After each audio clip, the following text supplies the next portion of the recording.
नमः सिद्धेभ्यः। जय श्री ओम नमः सिद्धेभ्यः। जय श्री ओम नमः सिद्धेभ्यः। मंगलम भगवान वीरो मंगलम गौतम गणी मंगलम कुंद कुंदाद्यो जैन धर्मोस्तु मंगलम। सर्व मंगल मांगल्यम सर्व कल्याण कारकम प्रधानम सर्वधर्माणाम जैनम जयतु शासनम जैनम जयतु शासनम जैनम जयतु शासनम। तो देखो हमारा बहुत अच्छा विषय चल रहा था। शैलेंद्र जी अभी आए नहीं शायद, तो अपन आज चलेंगे घाती अघाती कर्म के बारे में अपन पढ़ेंगे। देखो कल हमने एक समरी पढ़ी थी जिसमें जो कुछ हमने उस पहले वाले पत्रों में पढ़ा था वो सब हमने पढ़ लिया था कि 4 प्रकार का बंध होता है, प्रकृति, प्रदेश, स्थिति और अनुभाग बंध। उनका स्वरूप समझ लिया हमने। और अब हम आगे चलेंगे। जो 2 तरह के जो कर्म कहने में आते हैं, घाती कर्म और अघाती कर्म, उनका क्या स्वरूप है, क्या रूपरेखा है, बहुत हमारे सुनने में कहने में आता है, तो वो जरा आप उसको समझेंगे। पत्र रूप स्वाध्याय का हमने पुनश्च प्रारंभ किया।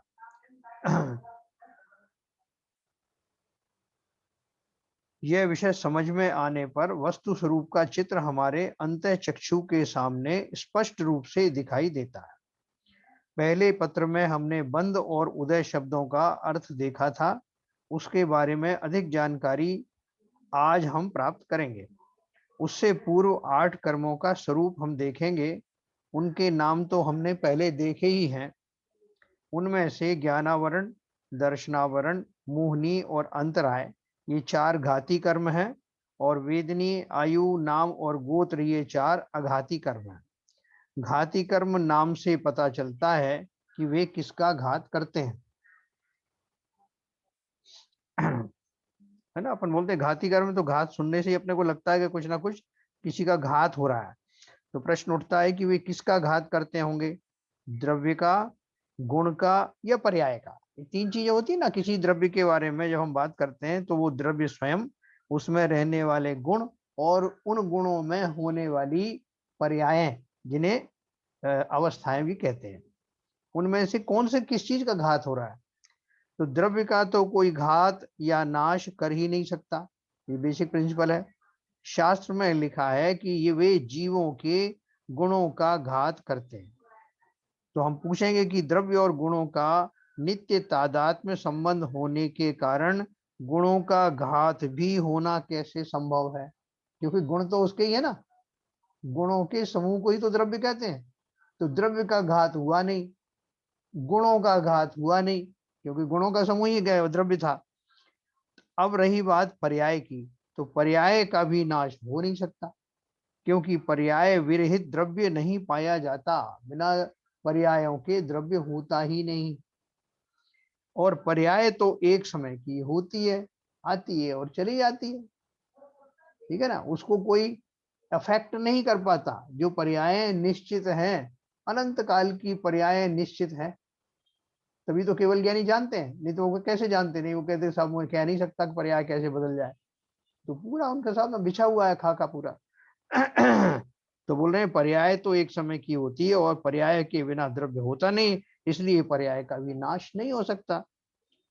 तो घात शब्द का अर्थ है जीव और उसके गुणों का जो सामर्थ्य स्वभाव में है, उसे पर्याय में प्रकट ना होने देना। जैसे मान लो कि मेरे अंदर एक गुण है कि मैं सब जहां जाता हूं दान देता हूं, फॉर एग्जाम्पल। अब किसी कारण से ऐसा हो गया कि मुझे जो है लोग दान नहीं देने दे रहे हैं, या मेरा किसी कारण से भाव नहीं बन पा रहा है, या मेरे पास वो उतनी सामग्री नहीं है दान आज देने की। तो गुण जो है मेरा, जो दान देने का अंदर से भाव बहुत है, लेकिन कुछ कारण ऐसे बन रहे हैं कि मैं नहीं कर पा रहा। तो वो जो सामर्थ्य होते हुए भी जो मैं अपने स्वभावगत आचरण नहीं कर पा रहा हूं, प्रकट नहीं हो पा रहा उस पर्याय में, बस उतना भले ही हो सकता है, समझे ना। इसलिए उन्होंने क्या लिखा, घात शब्द का अर्थ है जीव और उसके गुणों का जो सामर्थ्य स्वभाव में है, उसे पर्याय में प्रकट ना होने देना। फिर बहुत सारी चीजें हैं मेरे अंदर में, कितना जो है अनंत सुख की अपन बात करते हैं, अनंत सुख है, अनंत वीर है, अनंत ज्ञान है, ये सब मेरे स्वाभाविक गुण है ना। लेकिन अभी वर्तमान में क्या मेरा जो ज्ञान पूरी तरह से उगड़ा हुआ है, नहीं है। क्या पूरी तरह से दर्शन उगड़ा हुआ है? नहीं है। क्या पूरी तरह से वो मुझे जो अव्यवहाद सुख है, अनंत सुख है, उसकी उसका उघाड़ हुआ है? नहीं हुआ।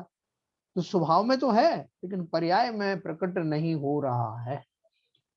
तो ज्ञानावरण कर्म का अर्थ है ज्ञान पर आवरण डालने वाला कर्म।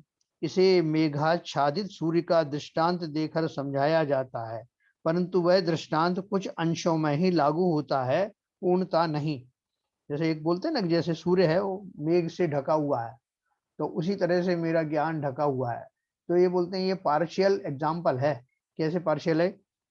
मेघों के पीछे सूर्य अपने पूर्ण प्रकाश से विद्यमान है, परंतु ज्ञानावरण कर्म के उदय में जीव का पूर्ण ज्ञान पर्याय में प्रकट नहीं रहता है। सूर्य का जो उदाहरण देते हैं वैसे लोग साहब, जिस तरह से मेघों से आच्छादित सूर्य जो है वो, उसका प्रकाश बाहर नहीं आ पा रहा है, उस जबकि सूर्य तो पूरी अपनी शक्ति के साथ में खिला हुआ है, प्रकाशित है, लेकिन मेघ के कारण नीचे लाइट नहीं आ पा रही।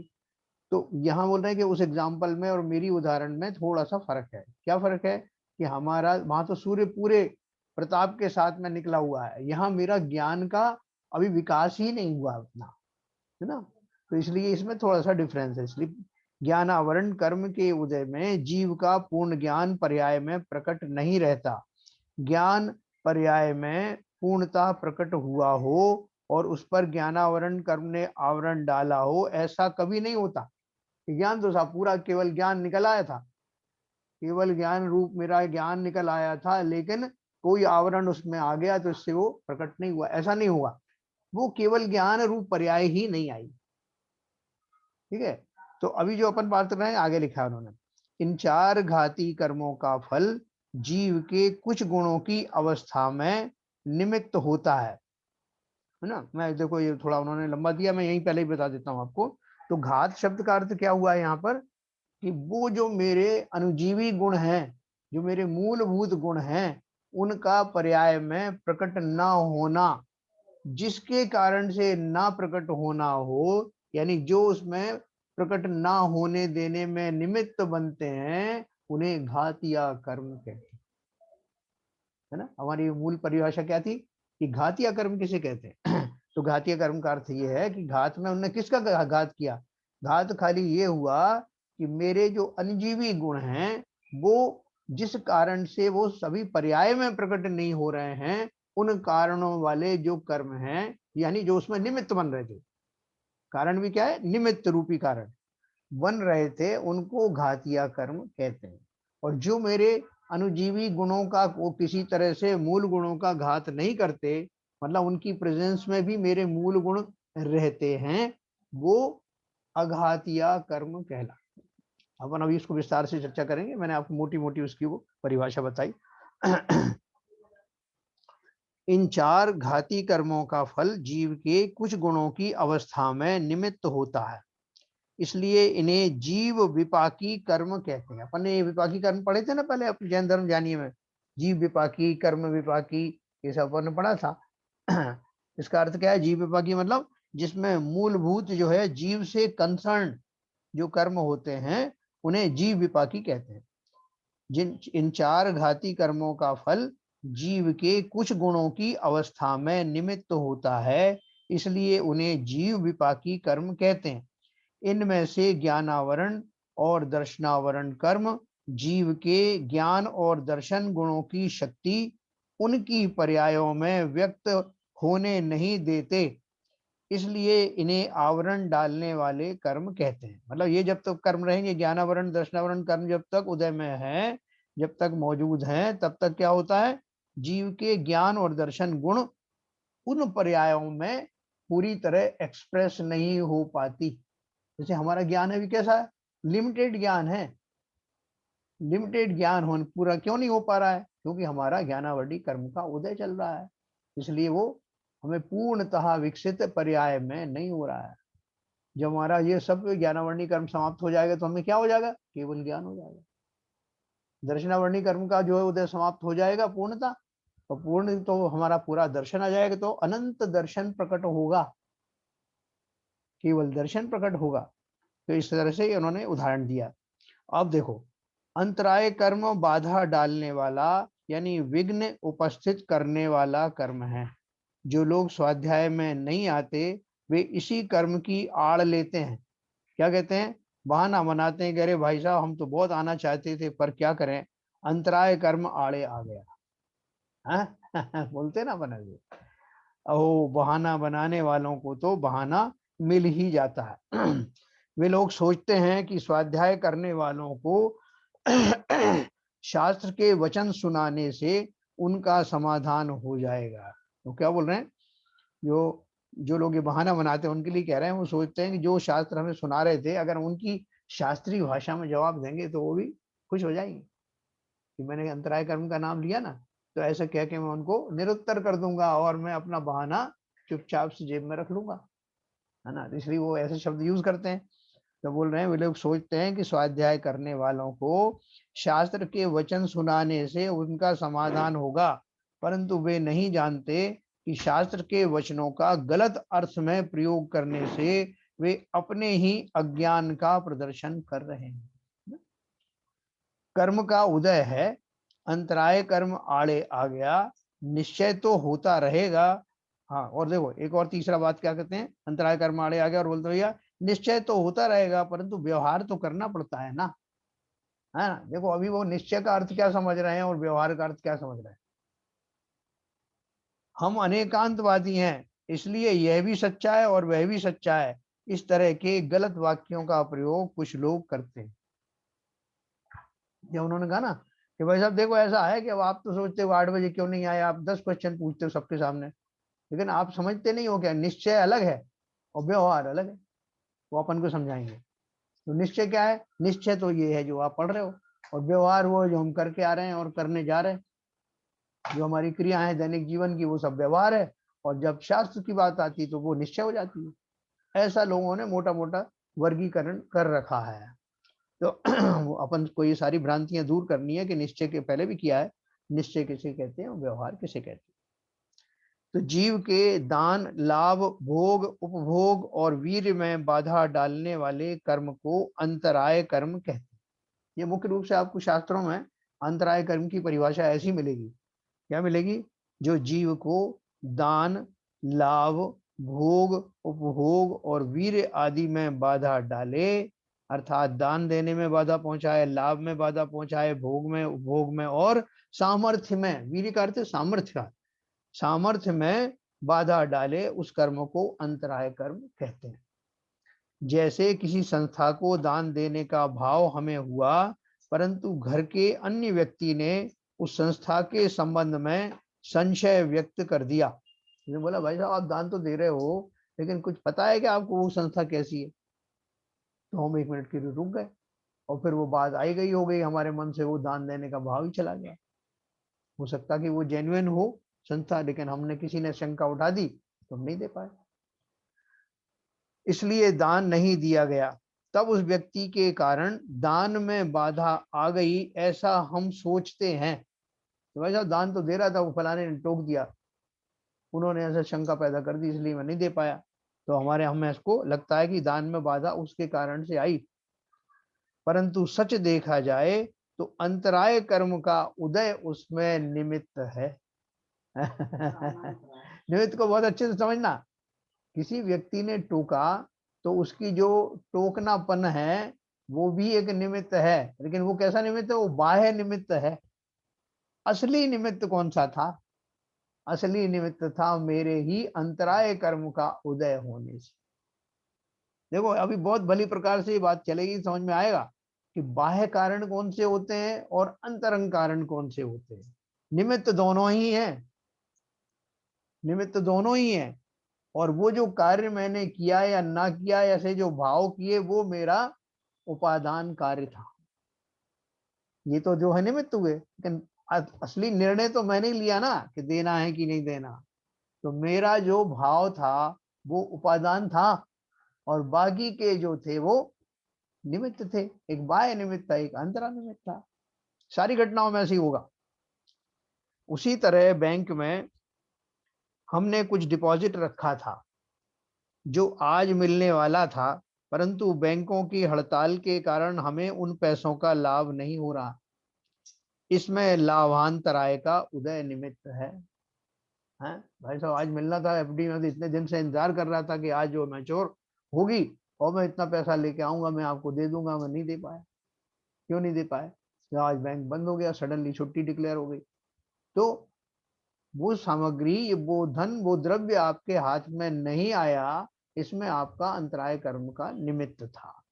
ठीक है। इसी तरह भोग और उपभोग के बारे में भी समझ लेना। जिस वस्तु का एक ही बार भोग हो सकता है उसे भोग कहते हैं, जैसे भोजन। जिस वस्तु का हम बार बार भोग करते हैं उसे उपभोग कहते हैं, जैसे कपड़े, गहने, घर आदि। है ना, एक ही वस्तु को बार बार भोगते हैं। वास्तव में देखा जाए तो ऊपर बताए हुए दानादि जीव के गुण हैं। देखो अभी बात एक और है, जो अंतराय कर्म है वो है घातिया कर्म। तो एक बात को बहुत सूक्ष्मता समझना, ये आपको हर जगह नहीं मिलेगा। जो घातिया कर्म है, जैसे कि अपन ने परिभाषा पढ़ी, घातिया कर्म कौन कौन से थे?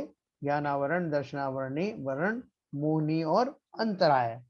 तो ये जो चार जो घातिया कर्म है, अपन ने बाई डेफिनेशन ये पढ़ा, ये जीव के जो अनुजीवी गुण हैं, उनके जो बेसिक गुण हैं, जो मूल गुण हैं, उनमें घातक होते हैं, उनको पर्याय में प्रकट होने नहीं देते, इसलिए इनको घातिया कर्म कहते हैं। ज्ञानावर्णी, दर्शनावर्णी का तो मैंने आपको समझा दिया, अंतराय का भी समझा दिया, मैं भी मोहिनी का भी समझाऊंगा। लेकिन अंतराय में एक विशेषता है, क्योंकि जैसे मेरे ये ज्ञानावर्णी, दर्शनावर्णी कर्म जो है बाहर की चीजों के लिए बात नहीं कर रहे हैं, आंतरिक गुणों की बात कर रहे हैं। मेरा दर्शन, मेरा ज्ञान गुण, जो मेरा स्वभाव, उनकी बात की थी ना। उसी तरह से अंतराय भी घातिया कर्म तभी माना जाएगा जब वो मेरे आंतरिक गुणों का घात करे। ये दान, लाभ, भोग आदि ये तो बाहर की चीजें हैं ना, तो घातिया क्यों बोल रहे हैं उनको? उनको अघातिया बोलो ना, क्योंकि बाहर की वस्तु है। दान नहीं दिया साहब, मुझे खाना नहीं मिला, मुझे ये नहीं मिला, पैसा नहीं मिला, ये सब तो वो बाह्य वस्तुओं का जीव विभागी कहाँ हुआ है? जीव के अनुजीवी गुणों का कहाँ घात हुआ इससे? तो उसका रहस्य समझिए। उसका रहस्य ये है कि ये जो कहा गया है बात, हम जो उसको व्यवहारिक बातों से समझते हैं, इसलिए उनके उदाहरण दिए हैं। दान नहीं दिया जाए गया तो वो दानांतराय हो गया, लाभ नहीं हुआ तो लाभांतराय हो गया, भोग नहीं हुआ भोगांतराय होगा। लेकिन वास्तव में वो घातिया कर्म कैसे घटित होते हैं ये मैं आपको बता रहा हूँ। वास्तव में देखा जाए तो ऊपर बताए हुए दान आदि जीव के गुण हैं।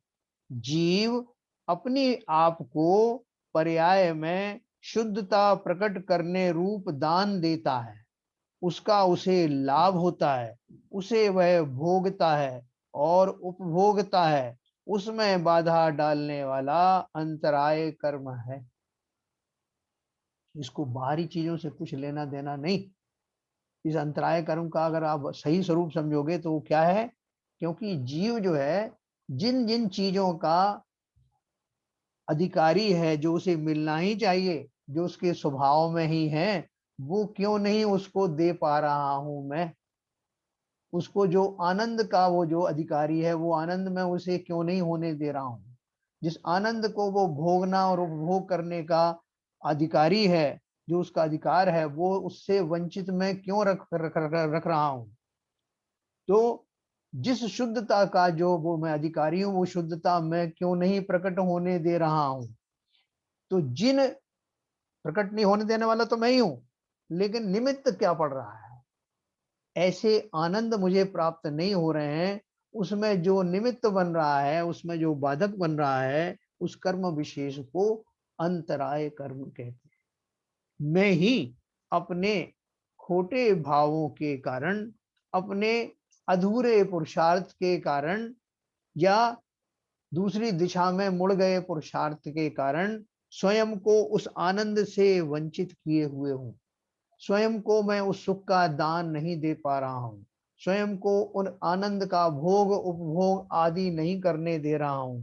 और वीर गुण को कहें तो अपने अंदर, स्वयं के अंदर वो अपूर्व सामर्थ्य प्रकट नहीं होने दे रहा हूं। किस कारण से नहीं होने दे रहा हूं? निमित्त पड़ा है अंतराय कर्म का, इसलिए पर्याय में मेरा उतना जो सामर्थ्य प्रकट नहीं हो पा रहा है। सब बात सामर्थ्य की है, उसमें वो मेरा सामर्थ्य प्रकट ना होने के कारण मैं उस अद्भुत आनंद का वेदन स्वयं को नहीं दे पा रहा हूं।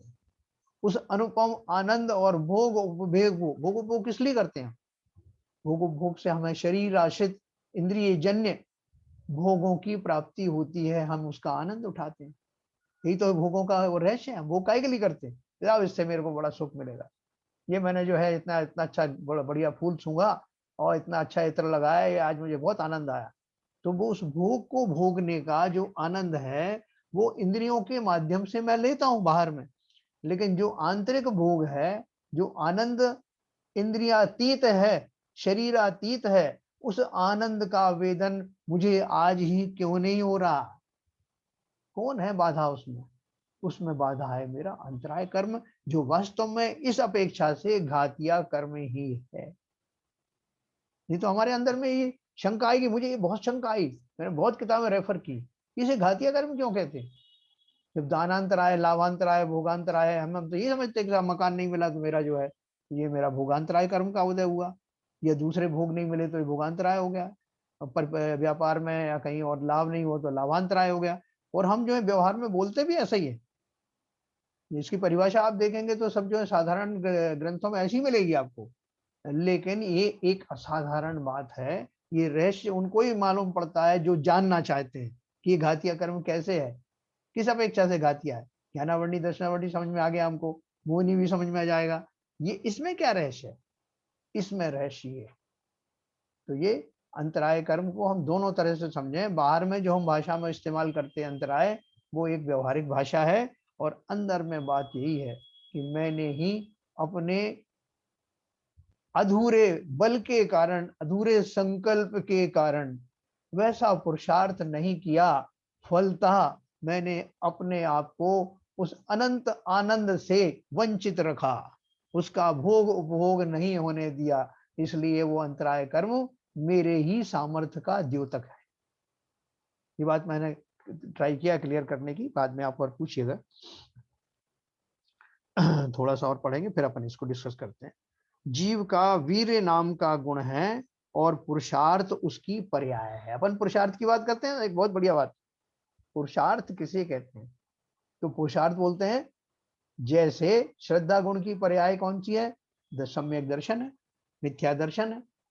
जैसे चारित्र गुण की पर्याय कषाय आदि हैं या उससे विमुखपना है, उसी तरह से पुरुषार्थ किसकी पर्याय है? वीर्य नाम के गुण की पर्याय का नाम, वीर नाम की का जो गुण है उसकी पर्याय का नाम पुरुषार्थ है। ठीक है, गुण मूल गुण क्या है? वीर्य, सामर्थ्य। और उस सामर्थ्य में हम बोलते साहब हम सब 50% ही जो है पुरुषार्थ कर पाए, तो मतलब वो पुरुषार्थ क्या है? संपूर्ण सामर्थ्य का 50% मैंने पुरुषार्थ किया। तो पुरुषार्थ जो है वो वीर नाम के गुण का जो द्योतक है, उसका जो वीर नाम का जो गुण है उसकी पर्याय है। कितना प्रकट हुआ? मेरा क्षयोक्षम ज्ञान है ना, तो ज्ञान की मेरी वर्तमान की पर्याय का नाम क्षयोक्षम ज्ञान है। मूल गुण है ज्ञान, ऐसे ही मूल गुण है वीर, और उसका जो प्रकटपना है, जिसका उसका जो पर्याय में कितना उद्घटित होता है, वो इस पर्याय में इतना पुरुषार्थ नहीं हुआ साहब। फिर सिद्ध भगवान, जो सिद्ध भगवान ने बनने के लिए, अनंत भगवान ने अपना उस स्वरूप में लाने के लिए बहुत पुरुषार्थ किया। तो पुरुषार्थ सामर्थ्य के अधीन ही हुआ ना, कितनी सामर्थ्य उसमें से कितना कुछ किया। और अपन बोलते हैं पुरुषार्थ भी अलग अलग दशाओं में, अलग अलग भूमिकाओं में अलग अलग पुरुषार्थ होता है, अलग अलग सामर्थ्य के हिसाब से अपन उस पुरुषार्थ को घटित करते हैं।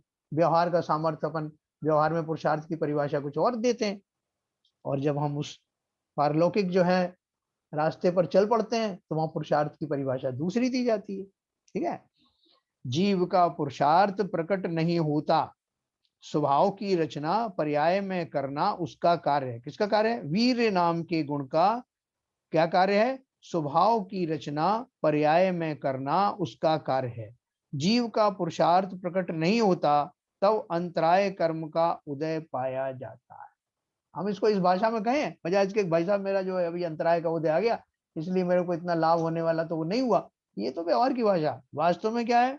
वर्तमान में मेरा अंतराय का उदय होने के कारण मोक्ष मार्ग में नहीं लग पा रहा हूं, ये इसका सही प्रयोग।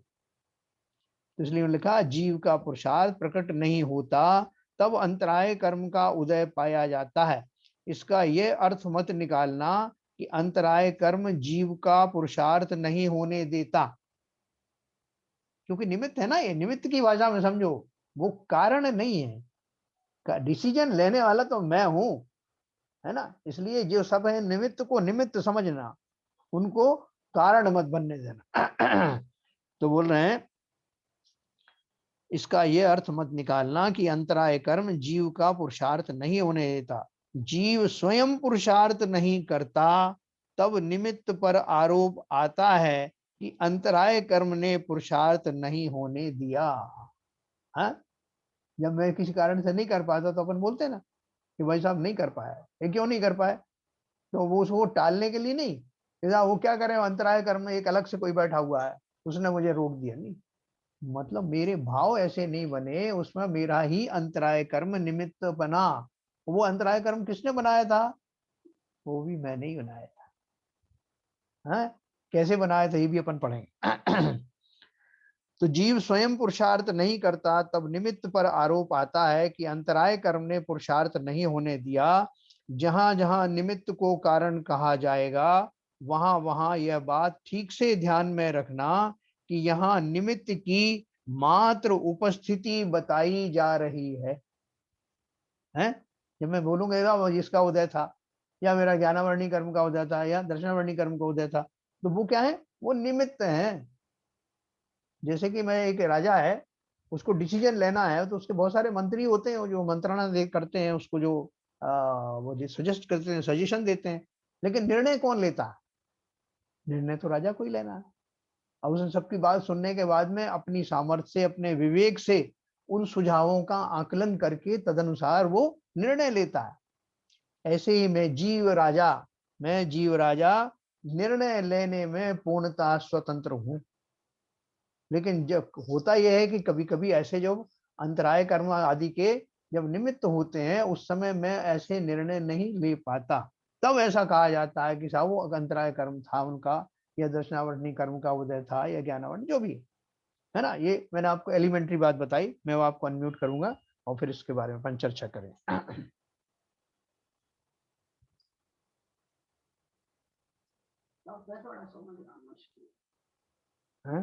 जय साहब, हाँ जी सर। सबसे पहला तो मैं कहना चाहूंगा जी। जो अंतराय कर्म है, हाँ। It is just like obstruction. Yes. इसका दूसरा अर्थ ये हुआ ऑब्स्ट्रक्शन है। हाँ जी, हाँ बिल्कुल। अच्छा, ठीक है। अच्छा, अब ये जो आपने लास्ट में बताया हाँ। कि मैं पुरुषार्थ नहीं कर पा रहा हूँ, हाँ तो ये अंतराय कर्म का उदय बिल्कुल। है ना। हाँ। तो जब अंतराय कर्म का उदय है ही, तो मैं पुरुषार्थ नहीं कर पाऊंगा, डिसीजन कैसे लूंगा, निर्णय नहीं नहीं कैसे लूंगा। नहीं नहीं, निर्णय नहीं ले पा रहे हो, ये इसमें यही अंतराय कर्म का उदय आया है। हाँ, तो वो तो वास्तु स्थिति है ना। हाँ, वस्तु स्थिति है, देखो, लेकिन हाँ, ज्ञानी को ये बात पता लगता है कि देखो, ज्ञानी का देखो एक बड़ा अजीब बात है, मैं ये निर्णय क्यों नहीं ले पा रहा हूँ, मैं बड़ी अकर्मण्यता की भूमिका में रहता हूँ, कई बार डिसीजन नहीं ले पा रहा हूँ, और तब भी मेरे ज्ञान चक्षु में एकदम कुंद नहीं हो गया हूँ कि मेरा ज्ञान बिल्कुल बंदी हो गया हो।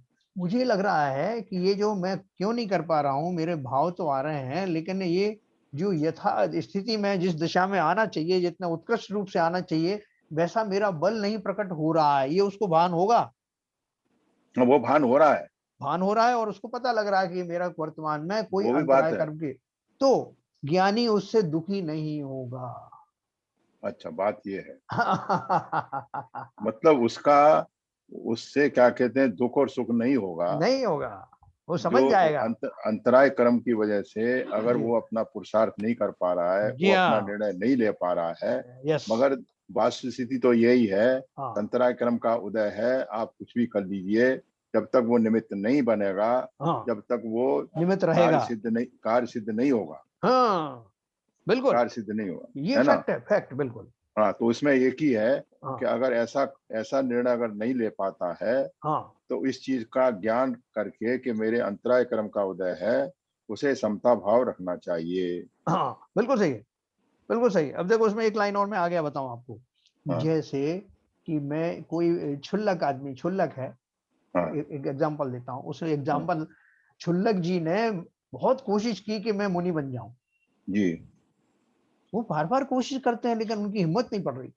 कोई ना कोई ऐसा उनके अंदर में विकल्प आ जाता है कि यार मेरा अभी जो है लंगोट छूटेगी तो फिर मुझे पता नहीं मैं कैसे रह पाऊंगा, क्या पता मेरे अंदर लज्जा का भाव उस समय प्रकट हो जाए, और क्या पता फिर मेरी जो है जो मूवमेंट्स हैं थोड़े वो रिस्ट्रिक्टेड हो जाएं।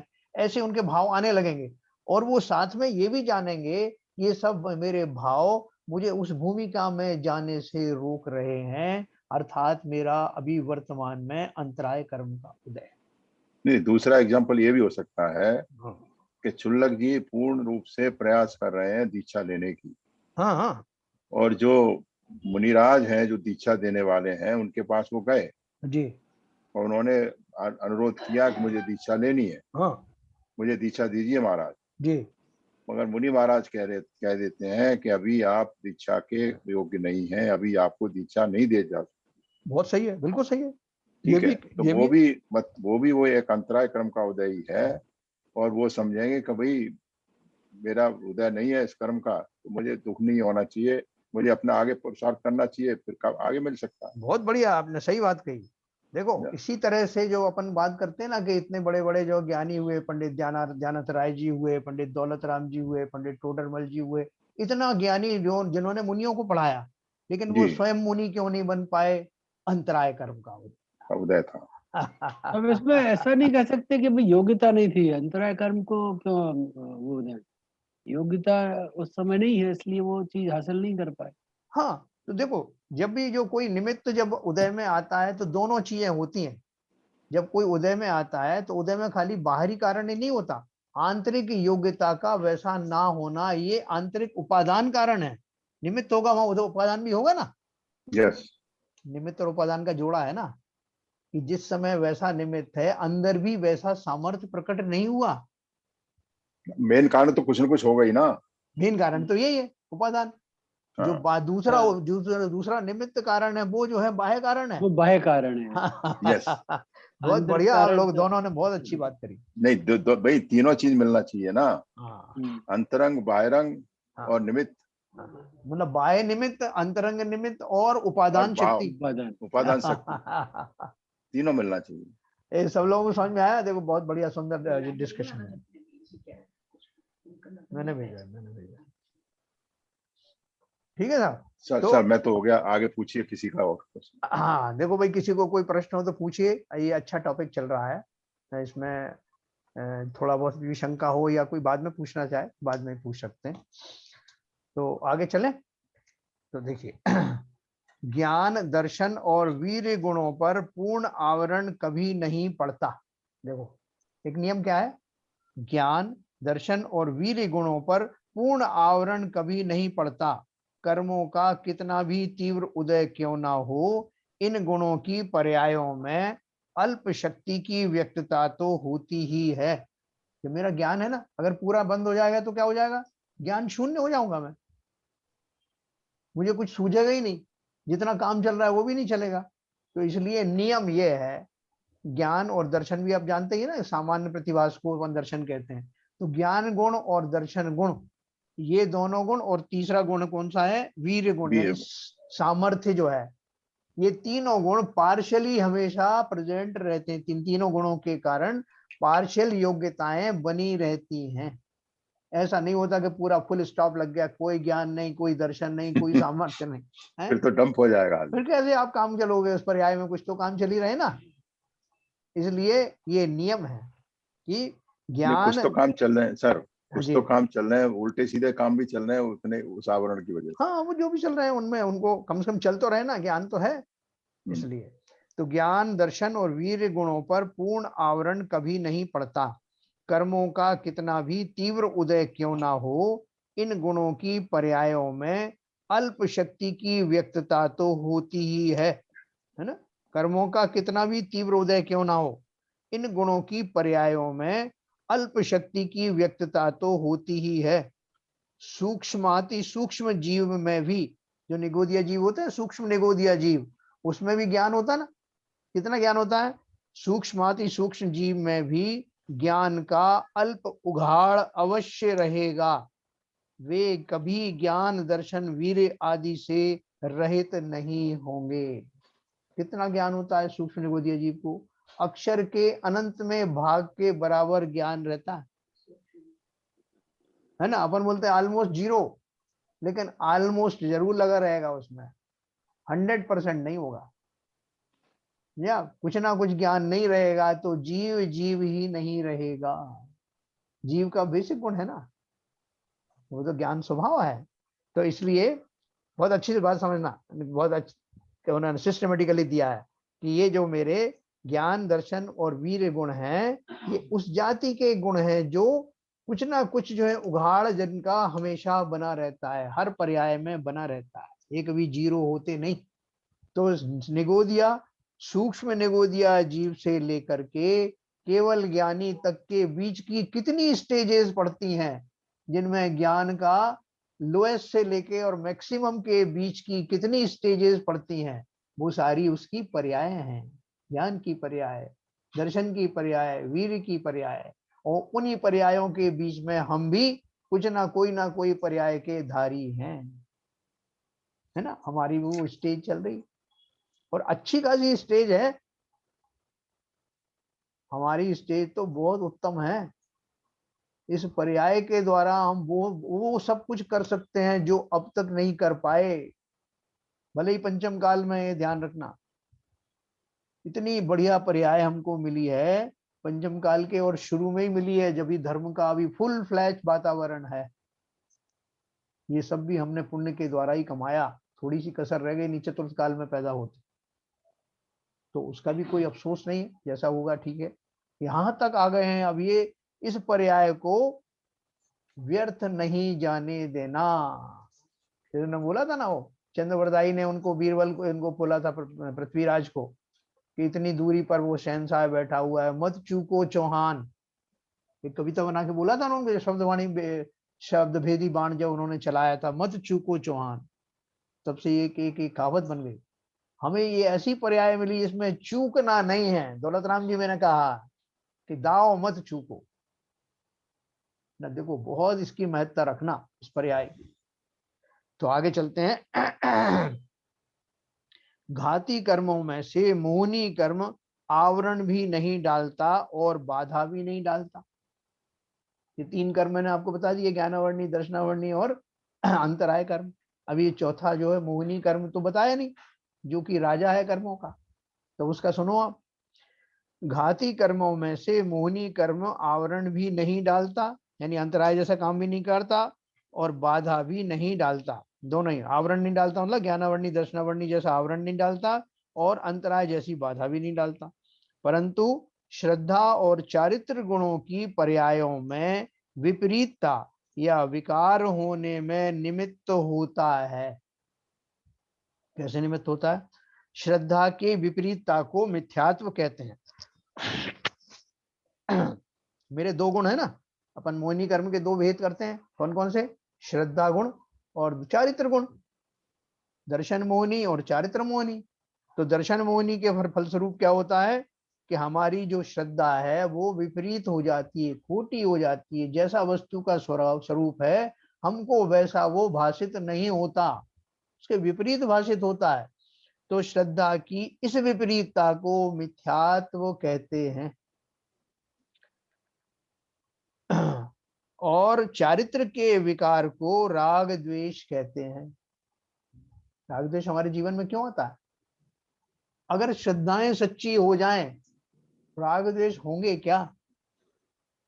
हाँ, वो भले ही थोड़े दिन तक लगे रहेंगे क्योंकि मेरे संस्कार पड़ गए हैं, लेकिन उनकी जड़ समाप्त हो जाएगी। जैसे ही श्रद्धा सम्यक हुई, मैं शरीर नहीं हूँ, संसार का कोई भी पदार्थ मेरे जैसा नहीं, मैं इनमें नहीं, ये मुझ में नहीं, मैं अलग हूँ, बाकी सब द्रव्य अलग हैं, ऐसा जिस क्षण द्रव्य पक्का विश्वास हो जाएगा और उससे जुड़ी हुई समस्त बातें श्रद्धा के लेवल पर सम्यक हो जाएंगी, वस्तु का स्वरूप जैसा है वैसा समझ में आने लगेगा, मेरी श्रद्धा सम्यक हो जाएगी। और एक बार श्रद्धा सम्यक हो गई, वस्तु का स्वरूप समझ में आया, तो फिर राग द्वेष किस बात का? ज्ञान साहब, एक छोटा सा कंफ्यूजन है। जी बोला। Can I interrupt? हाँ हाँ बोलिए बोलिए। देखिए, इसमें आपने मोहिनी कर्म के 2 बताए। हाँ श्रद्धा और दर्शन, चारित्र, श्रद्धा और चारित्र। श्रद्धा और चारित्र। हाँ और श्रद्धा आया आपका सम्यक दर्शन के हिसाब से। बिल्कुल, दर्शन गुण का जो है या जो श्रद्धा गुण के जो जो जो पर्याय है, श्रद्धा हाँ, गुण की पर्याय को ही ये अपन दर्शन, सम्यक या मिथ्या कहते हैं। सम्यक दर्शन। सम्यक दर्शन, बिल्कुल और सही है। अपने घातिया क्रम बताया, ज्ञानावर्णी, दर्शनावर्णी क्रम। नहीं, ये चारों है ना, घातिया तो चारों ही है, ज्ञानावर्णी, दर्शनावर्णी, मोहिनी और नहीं नहीं अंतराय। नहीं, वो तो है। हाँ देखिए आपने बताया ना, ज्ञानावर्णी, दर्शनावर्णी, मोहिनी, अंतराय, जी हाँ। ठीक है। हाँ तो आपने पहले वर्णन किया था ज्ञान, दर्शन और वीर गुण। जी हाँ। तो वहां का दर्शन और यहाँ के सम्यक दर्शन में क्या अंतर है? हाँ हाँ हाँ हाँ हाँ, बराबर, बहुत अच्छा क्वेश्चन है आपका। देखो, वहां जो दर्शन है वो कौन सा दर्शन है, दर्शनावर्णी कर्म जिसे कहते हैं, वो क्या है, जब अपन ने एक पढ़ा था कि जब जीव को किसी वस्तु का ज्ञान होता है, तो ज्ञान होने से पहले उसको एक सामान्य अवलोकन होता है। सामान्य अवलोकन मतलब क्या है, जब उसका मैंने उदाहरण दिया था कि जैसे हम एक किसी कमरे में गए और जहां हमारे ऊपर पट्टी बांध करके ले गया कोई, और पट्टी जैसी खोली तो हमको ये दिखाई दिया कि यहाँ कुछ है, ये मुझे कुछ दिखाई दे रहा है, यहाँ कुछ है। अभी क्या कुछ है उसको मैंने विशेष रूप से नहीं जाना, खाली वहां होने वाली वस्तुओं की उपस्थिति मात्र का जो अवलोकन मैंने किया है, जो आभास मुझे हुआ है, यहाँ कुछ है, ये कमरा है या मैं कहाँ आ गया हूँ। तो ये जो पहली अवस्था होती है जिसमें अभी मैंने स्पेसिफिकली नहीं जाना है कि क्या क्या वस्तुएं हैं, यहाँ मेरे भाई भी खड़े हुए हैं या बहन खड़ी हुई है, कुछ आदमी भी खड़े हुए हैं, कुछ सामान भी रखा है, कुछ सोफा, ये मेरी सेकंड स्टेज में मेरे को एक क्लैरिटी आएगी। पहली स्टेज में जो मुझे प्रतिभास होता है कि यहाँ कुछ है, ये सभी संसारी जीवों को होता है ज्ञान होने से पूर्व की इस अवस्था को दर्शन कहते हैं। आप इस दर्शन की बात कर रहे हैं, यहाँ पे दर्शन का अर्थ है वो चक्षु दर्शन आदि जो अपन ने पढ़े थे ना, चक्षु दर्शन, जिसमें निद्रा वगैरह भी पढ़ी थी, चक्षु दर्शन के भेद पढ़े थे ना अपन ने, इंद्रियों के माध्यम से भी जो वस्तुओं को जाना जाता है चक्षु के अतिरिक्त, वो सब दर्शन, वो अलग पक्ष है जिसको तो हम इसका अभी। मतलब उस समय जो उसका अंतराय कर्म का जो योग है, हाँ तो वो उस दर्शन को प्राप्त करने में बाधा डाल रहा देखो, जो जितने भी संसारी जीव होते हैं केवली भगवान के अतिरिक्त, है। हाँ हाँ उनको, उन सबको जो है, जो भी ज्ञान होता है किसी भी वस्तु का, तो नियम ये है कि पहले उनको उसका दर्शन होता है। दर्शन होता मतलब सामान्य उनको प्रतिभास होता है पहले, आगे पीछे होता मतलब ये दोनों एक साथ नहीं होते। जी। पहले सामान्य प्रतिभास होगा, उसके बाद में उसका ज्ञान होगा, जबकि केवल ज्ञानी को दोनों एक साथ होते हैं। वो तो बात समझ में आ गई, अब आप नॉर्मल उसकी नहीं बात नहीं, करिए दोनों ज्ञान। अभी समझे नहीं आप, तो दोनों समझो आप। हाँ केवल ज्ञानी को वो दोनों एक साथ होते हैं क्योंकि उनका अंतराय कर्म जो है समाप्त हो चुका है। आप जी उसको अंतराय से रिलेट कर रहे थे ना, इसलिए मैं आपको जी समझा रहा हूँ। जी जी जी। लेकिन हमारा वो उस जाति का अंतराय कर्म अभी बाकी है या पर्याय जनित है, जी जिसके कारण कि मेरे ज्ञान में क्रम पड़ता है, पहले दर्शन होता है फिर ज्ञान होता है। केवल ज्ञानी को ऐसा घटित नहीं होता। तो उस अपेक्षा से आप सोच सकते हो कि हाँ, मेरा अभी अंतराय कर्म का उदय है, अर्थात इस पर्याय में मेरा अभी क्रम पड़ता है, इस अपेक्षा से समझना आप। बाकी अंतराय कर्म एकदम अलग समझिए। ये जो दर्शनावर्णी कर्म है, दर्शनावर्णी जो कर्म मैंने बताया वो सामान्य प्रतिभास के लिए है, और वो जो दर्शन गुण जो बोल रहे हैं, वो दर्शन गुण कौन सा है, वहां सम्यक दर्शन के लिए कहा गया है, ओके। श्रद्धा गुण के लिए कहा गया है। ऐसा ये आपने जो क्वेश्चन पूछा है, ऐसा बहुत लोगों को इसका वो आता है, इस तरह का जो कंफ्यूजन बहुतों को होता है, तो आपसे नहीं, सही है। इमीडिएटली वो ऊपर से पढ़ा, नीचे आए आप, इमीडिएटली स्ट्राइक हुआ कि ये हाँ, बिल्कुल सही आपको आया। वो दर्शन अलग है।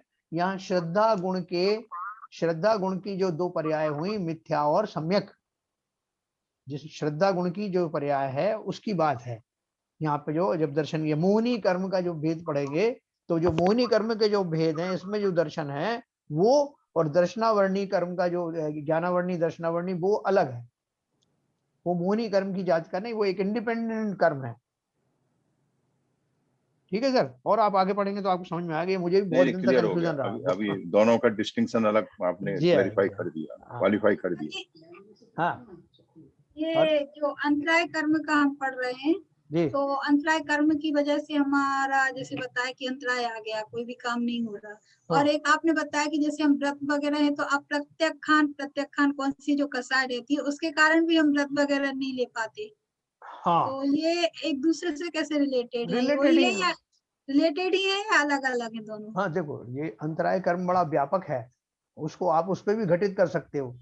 अपन ये कह सकते हैं मेरे अंतराय कर्म का उदय होने के कारण मेरे ऐसे भाव नहीं बन रहे हैं, और इस जाति के जो मेरे भाव हैं उनको मैं प्रत्यक्षानावरण कषाय कहता हूँ या प्रत्यक्षानावरण कषाय कहता हूँ।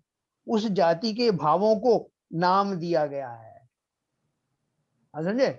अंतराय कर्म भी उसमें लागू हो गया। मेरे अंतराय कर्म के कारण वर्तमान में मेरे जो भाव हैं वो इस जाति के आ रहे हैं जो मुझे व्रत उपवास नहीं धारण करने दे रहे हैं, और मेरे इन भावों को अप्रत्यक्षानावरणी कर्म कहता हूं। ये चलेगा? चला दो।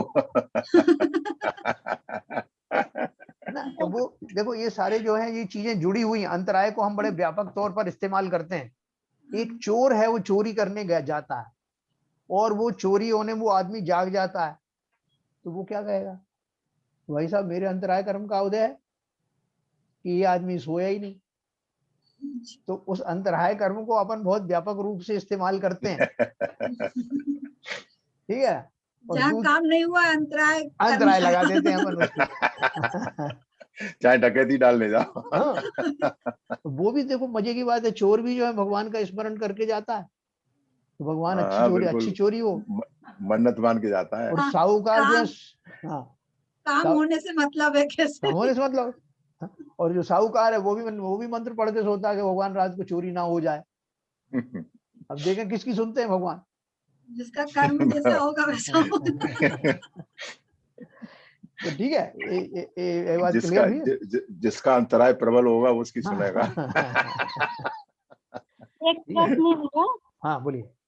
कि जैसे ये हमने बोला कि अंतराय कर्म के कारण ऐसे निमित्त उत्पन्न होते हैं जी कि हमारा कार्य नहीं होता या हमारे भाव नहीं होते, हाँ पर फिर हमने उसके जस्ट बाद पढ़ा कि ये ज्ञान, दर्शन और वीर्य जो हमारे गुण हैं हाँ उन पर पूरा आक्रमण कभी नहीं पड़ता। हमारी शक्ति मतलब आत्मा की शक्ति थोड़ी तो प्रकट अवस्था में हमेशा रहती ही रहती है। बिल्कुल बिल्कुल बिल्कुल। फिर हम यदि कोई कार्य करना चाहते हैं हाँ और निमित्त वैसे नहीं मिल रहे हैं तो भी हाँ आत्मा की शक्ति में थोड़ा उघाड़ तो है कि वो फिर भी अपनी उस कार्य को थोड़ा कर सकता है। हाँ हाँ, करते तो है ही ना, हम कर ही रहे हैं। देखो अभी जैसे मान लो कि अभी 2 घंटे पहले हमारे बिल्कुल भाव नहीं आ रहे थे कि हम मंदिर जाएं फॉर एग्जाम्पल, लेकिन इस बीच में किसी का फोन आ गया, अरे भाई साहब चलो ना, क्या है, क्या घर में भी क्या कर लोगे आप? अरे नहीं वो मेरा फलाने का फोन आने वाला था, डिमके का फोन। अंदर से हमारी कमजोरी भी है, हाँ, और किसी ने बहुत जोर देकर कर करे चलो जो होगा देख लिया जाएगा, उसमें कुछ नहीं है, क्या फर्क पड़ेगा, 2 घंटे चलो हो क्या, चलो चलो चलो चलो, चल दिए अपन। अब चल दिए तो अपन क्या कहेंगे कि ठीक उस समय जब मेरा चलने का भाव भले किसी के सजेशन से आया, जब वो भाव आया तो मेरा वो अंतराय कर्म जो अभी तक चल रहा था, जो नहीं जाने दे रहा था, जिसकी परिणति मेरे भाव के रूप में ही आ रही थी, वो हट गई। हाँ, तो हम कहेंगे मेरा अंतराय दूर हो गया। हाँ। और ऐसा भी होता है जैसे कि हमारे बिल्कुल हिम्मत नहीं है, चलने की शक्ति ही नहीं है, जी पैर भी पकड़ रहे हैं, फिर भी हम लड़खड़ाते कैसे ही करके गए कि नहीं हमें तो जाना ही जाना है, हमने अपनी पूरा निश्चय कर लिया। हाँ कर लिया। अभी कह दो, मैंने शिखर जी में देखा, एक बहुत मोटा मोटा आदमी था, उससे चलते नहीं बन रहा था, वो घिसट घिसट के चल रहा था, सीढ़ी पर भी वो ऐसे घिसट रहा था, जमीन पर घिसट गया, और इतना खुश था, इतना खुश था। मैंने कहा भैया तुम कब तक पहुंचोगे? बोले साहब कभी भी पहुंचेंगे, जाना है और चले जाएंगे, ऐसा भाव रख करके। तो जब हमारे अंदर में वो वीर्य नाम का गुण बहुत जोर से सामर्थ्य हमारा प्रकट होता है, तो हम छोटी मोटी घटनाओं को कोई महत्व नहीं देते। अंतराय कुछ नहीं कर सकता। इसलिए कहा जाता है कि ये सारे कर्म आपका कुछ नहीं कर सकते। वो किस लिए कहा जाता है? जिस समय आप ऐसा भाव बनाओगे तो वो कर्म जो है उनका निमित्त भी नहीं रहेगा। अपन बोलते हैं कि फला आदमी तभी तक बलशाली कहलाएगा जब तक कि मैं कमजोर बना रहूं। बिल्कुल सही है। अगर मैं बलशाली होगा तो उसकी जो है वो बलशालीपन कहाँ चला जाएगा, है ना? मैं कमजोर हूं इसलिए वो बलवान है। जब तक मैंने निर्णय नहीं लिया तब तक कहूंगा भाई साहब कर्म मेरा उदय में आ रहा है। और जिस समय मैंने निर्णय ले लिया तो उसी समय कहा जाएगा कि अब इसका कर्म जो है समाप्त हो गया। समझे? साहब हम लोग करके आए ना सिकरी जी की और वंदना राजगिरी की, जी इसी दृढ़ संकल्प से तो करके आए। बस इसलिए देखो जीव को बार बार ये कहा जाता है कि कर्म क्या है, कर्म में क्या ताकत है, इसलिए कहा जाता है। जब तक हम नहीं करते तो कहा जाता है कर्म का निमित्त है, जब हम कर तो पाते हैं तो कर्म निमित्त समाप्त हो गया। एक पूजा में भी तो है कर्म, बेचारे क्या, कमजोर हुआ क्यों, हाँ कमजोर, हाँ एक पूजा में भी है। जी हाँ जी हाँ जी हाँ। तो ऋतु समझ में आया है? समझ में आया, मतलब निमित्त एक सीमा तक हमें रोक सकते हैं, उसके आगे हम आत्म शक्ति से उसको हाँ, जब तक हमारी जो इच्छा शक्ति उत्पन्न नहीं होती तब तक ही कर्मों को निमित्त कहा जाएगा। हाँ देखो निमित्त की एक परिभाषा ध्यान रखना, निमित्त किसे कहते हैं, जब तक कि वो कार्य होने में उस तरह का जो है वो दिखाई दे आपको कि ये घटना नहीं हो पा रही है, तो घटना नहीं हो पा रही तब हम उनको निमित्त पे घटित करते हैं। और अगर वो कार्य जो है आपका वैसे ही चल रहा है, मान लो आपका अच्छा कार्य चल रहा है, तो अपन क्या बोलते हैं, तब आप नहीं कहेंगे कि मेरा जो वो जो कर्म था वो मोहिनी कर्म का उदय है भाई साहब इसलिए मैं पूजा कर पा रहा हूँ, ऐसा तो नहीं कहोगे। या मोहिनी कर्म का उदय है इसलिए मैं सिद्ध बन गया। उसको तभी कहा जाता है जब उस जाति की सामर्थ्य मेरे अंदर प्रकट ना हो, तो उस समय जो कर्म निमित्त, जो कर्म को हम रिस्पॉन्सिबल ठहराते हैं, वो उन कर्मों के नाम ये बताए गए। सामर्थ्य नहीं प्रकट हो रही है तो मैंने बता दिया कि मेरा वीर नाम अंतराय के कर्म गुण हो का गया, अंतराय कर्म का उदय है, ऐसा है। तो जो अंतर तभी है ही नहीं फिर। अगर हाँ अगर हमारे काम हो जाएंगे तो अंतर रहा हाँ, कहाँ पे, बस निमित्त वो है ही है, नहीं वो। जब वो घटना होती है तभी उनको निमित्त कहलाते बिल्कुल सही। हैं। अभी अपन और क्लैरिटी आएगी, बहुत अपन समझेंगे ना, बहुत क्लैरिटी आएगी, बहुत आनंद आएगा जीवन में। तो चलिए थोड़ा सा आगे बढ़ते हैं। तो श्रद्धा की सिविजन साहब आपको क्लियर हो गया ना ये श्रद्धा गुण के बारे में? बहुत बढ़िया, बहुत विचित्र अच्छा, डाउट था। श्रद्धा की विपरीतता से ज्ञान और चारित्र भी विपरीत होते हैं, इसलिए मिथ्यात्व शब्द में मिथ्या दर्शन, मिथ्या ज्ञान व मिथ्या चारित्र तीनों ही गर्भित हैं। अगर मेरी दर्शन खोटा हो गया, दर्शन का अर्थ क्या है यहाँ, श्रद्धा, अगर मेरा श्रद्धा गुण दूषित हो गया तो फिर मेरा ज्ञान भी दूषित हो गया। क्योंकि जैसे मैंने एक उदाहरण दिया था कि किसी ने आपको बता दिया कि गलती से कि आपके फला फला जो मित्र थे जो पहले और अब आपके शत्रु हो गए हैं, वो दिल्ली में रहते हैं, और लेकिन वो शत्रु वास्तव में नहीं हुए, वो अभी भी आपके मित्र ही हैं। मैंने बोला ऐसा थोड़ी हो सकता है, मैंने तो उनको शत्रु हर तरह से माना है, उनके कार्यकलापों से मैं परिचित हूँ और इसी हिसाब से मैं अपने भाव उनके प्रति रखता हूँ। मैंने वहां अपने बहुत रिश्तेदार हैं, सबसे कह रखा है कि भाई साहब उनकी ये कोई भी गतिविधि में जाना मत, वो समाज में बहुत कार्यशाल का वो है ना, सक्रिय हैं, उनके किसी कार्यक्रम में मत जाना, उन्हें उनकी कोई चीज पसंद नहीं। क्यों?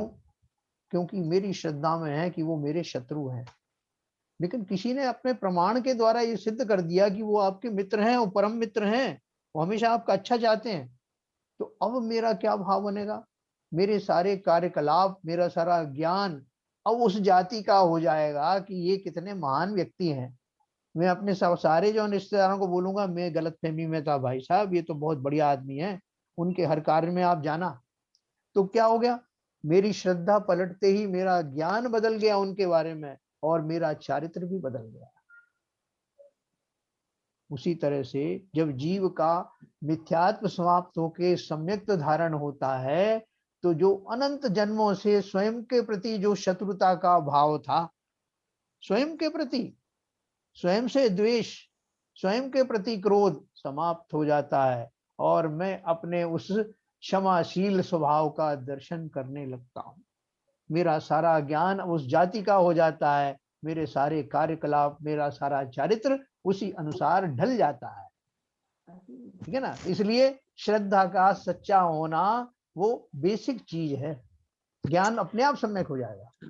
उसी ज्ञान को सम्यक कहते हैं। किस ज्ञान को? जो अभी चल रहा है वर्तमान में, वही ज्ञान जैसे ही सम्यक होगा, कैसे सम्यक होगा, जैसे ही श्रद्धा सम्यक होगी, तो जिस ज्ञान के द्वारा वो मैंने श्रद्धा गुण का श्रद्धापना सम्यकपना स्वीकार किया, वही ज्ञान अब संपूर्ण रूप से सम्यक ज्ञान कहलाने लगेगा। वो ज्ञान कोई अलग से नहीं आया। सच्ची श्रद्धा का निर्णय करने वाले ज्ञान को ही सम्यक ज्ञान कहते हैं। दोनों ही सप्लीमेंट्री कॉम्प्लीमेंट। हाँ बिल्कुल बिल्कुल बिल्कुल, ठीक है ना। जिस गुण से, जिस ज्ञान से ये निर्णय लिया कि मेरी श्रद्धा सच्ची हो गई, वही ज्ञान अब सम्यक कहलाने लगेगा। और दोनों एक साथ ही आते एक साथ होते हैं। चारित्र में जरूर थोड़ा सा अंतर पड़ता है, हैं। टाइम लगता है। जिस तरह से वृक्ष को काट देने से, जड़ से काट देने के बाद भी काफी देर तक वो हरा भरा रहता है, कई बार 2-2 4-4 दिन भी हरा रहता है, लेकिन ज्ञानी जानते हैं कि अब जड़ से टूट गया है तो आज नहीं तो कल ये मुरझाने वाला ही है। उसी तरह से अगर मेरा मिथ्यात्व टूट गया है तो मेरा जो जड़ें संसार की टूट गई हैं, अलग हो गई हैं, और एक ना एक दिन अब वो मेरा चारित्र भी निखार को प्राप्त होगा। चारित्र में समय लगता है ना, अपन व्रत संयम नियम आदि लेते हैं, क्योंकि पहले के जो संस्कार पड़े हुए हैं उनको जाने में थोड़ा समय लगता है, लेकिन जाएंगे जरूर, क्योंकि जड़ से निकल गया है मामला। तो इसलिए चारित्र तुरंत प्रकट नहीं होता, चारित्र को प्रकट होने में समय लगता है। उसी के ये सारे भेद हैं। श्रावक के जो चारित्र हैं प्रतिमाओं के रूप में प्रकट होते हैं, मुनियों के जो भेद हैं 6वें 7वें 8वें 9वें गुण स्थान के आदि द्वारा प्रकट होते हैं। 13वें गुण स्थान में हम सर्वज्ञ बन जाते हैं। ठीक है सर, ठीक है। तो 1 मिनट में आपको और पढ़ के सुनाऊंगा, फिर अपन जिनवाणी स्तुति करेंगे। मिथ्यात्व शब्द में मिथ्या दर्शन, मिथ्या ज्ञान व मिथ्या चारित्र तीनों ही गर्भित हैं। नवीन बंध के कारण का विचार करते समय हम फिर से मोहिनी कर्म संबंधी चर्चा करेंगे। देखो अभी हमारा जो कर्मों का राजा है, जो मोहिनी कर्म है, जिसके उदय में ही नवीन कर्म बंधते हैं। पॉइंट टू बी नोटेड, मेरा सिर्फ एकमात्र कर्म ऐसा मोहिनी कर्म ही है जो जब उदय में आता है तो मेरे राग द्वेष के निमित्त पाकर से फिर से नए कर्म बंध जाते हैं। लेकिन बाकी के जो कर्म हैं, जैसे आपका ज्ञानावर्णी कर्म उदय में आया, उसने अपना फल दिया, तो फल दिया तो मेरा ज्ञान कम है ना, तो ज्ञान कम होने का वजह से मतलब मुझे कोई पनिशमेंट नहीं मिलने वाला कि आपका ज्ञान कम है तो इसलिए आपकी एक सजा और मुकर्रर की गई। ज्ञान मैंने पहले बांधा था, ज्ञानावर्णी कर्म जब उदय में आया तो उसके फलस्वरूप ये घटना हुई कि मुझे चीजें समझ में नहीं आई, ये सब नहीं आया, पूरी पर्याय ऐसी रही और मैं चला गया। उससे नवीन कर्म का बंध नहीं हुआ, उसका भुगतान मैंने पूरे जीवन भर किया। दर्शनावर्णी का भी ऐसे ही हुआ, अंतराय का भी ऐसे हुआ। लेकिन मोहिनी कर्म जब उदय में आया तो कषाय उत्पन्न हुई, क्रोध आदि आए, नए कर्म बंध गए। तो मोहिनी कर्म का बहुत विचित्रता है जो अपन को पढ़ेंगे अपन, उसकी कारण ये संसार में ये सब चल रहा है, ये मेरा वो तेरा, ये फलाना ये ढिमका, बहुत बड़ा रोल है। और एक नाम कर्म आघातीय कर्म का है, उसकी भी अपन विचित्रताएं पढ़ेंगे शरीर से संबंधित, तो बहुत आनंद आएगा। कर्मों के पहाड़ इसी वजह से बढ़ रहे हैं। मोहिनी कर्म की वजह से तो कर्मों के पहाड़ बन रहे हैं, अदरवाइज तो कर्म बने ही नहीं। तो डोज ठीक जा रही है, बहुत ज्यादा तो नहीं हो रही ना? ठीक है, नहीं सही नहीं जा रहा है, सही हो रहा है। और कहने का ढंग भी तो ऐसा है ना, असल में कैसी भी कड़वी डोज है फिर भी आप जो उसमें चाशनी डाल करके पिला रहे हो तो वो बर्फ का गोला मिलता है ना ऊपर से चाशनी डाल के, काला खट्टा। काला खट्टा। हाँ चलिए साहब, जिनवाणी स्तुति करेंगे ललित जी, समय हो गया जी।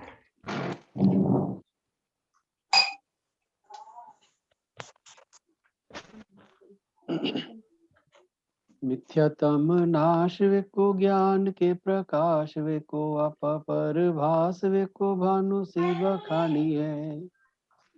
यहो द्रव्य जान वे को बंध विधि भान वे को स्वपर पिछान वे को परम प्रमाणी है। अनुभव बताए वे को जीव के जताए वे को काहू न सताए वे को भव्य और आनी है। जहाँ तहाँ तार वे को पार के उतार वे को सुख विस्तार वे को यही जिनवाणी है। हे जिनवाणी भारती तो हे जपू दिन रैन जो तेरी शरण आ गए सो पावे सुख चैन। जिन वाणी के ज्ञान से सूझे लोकालोक, सो वाणी मस्तक नमो सदा देते हैं धूप, सदा देते हैं धूप। जिनवाणी माता की जय। जय जय। नमोकार।